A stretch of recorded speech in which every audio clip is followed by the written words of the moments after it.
लचकी चले जाई से नगिनिया नजरिया लागे ना। लचकी चले जाई से नगिनिया नजरिया लागे ना, नजरिया लागे ना। इनका पतरी कमरिया के नजरिया लागे ना। इनका पतरी कमरिया के नजरिया लागे ना।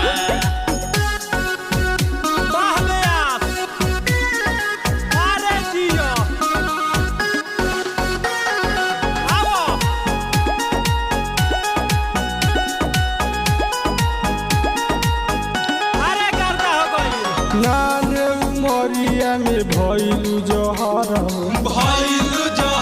गोरी भइलू जहर तारा पीछे पागल बाबे गौआ शहर गौआ शहर गोरी गौआ शहर नाने उमरिया में भइलू जहर तारा पीछे पागल बाबे गौआ शहर गोरे गोरे देहिया पनी के करे जकाला सरिया लागेला।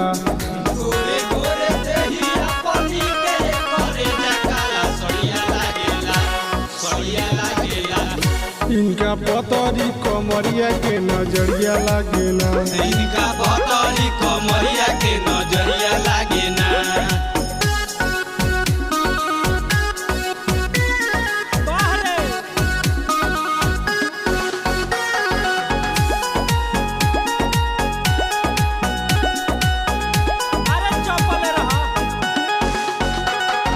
लागेलू ए जान तू तो भादो के अंजोरिया, भादो के अंजोरिया, भादो के अंजोरिया। तोहरे परहुला के गरल बा नजरिया, गड़ल बा नजरिया, गड़ल बा नजरिया। लागेलू ए जान तू तो भादो के अंजोरिया, तोहरे परहुला के गरल बा नजरिया।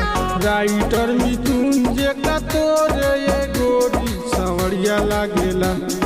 बिट्टू आयो शीशा बाटा तोहरे ये गोरी सवरिया लागेला, सवरिया लागेला। इनका पतरी कमरिया के नजरिया लागेला। इनका पतरी कमरिया के नजरिया लागेला।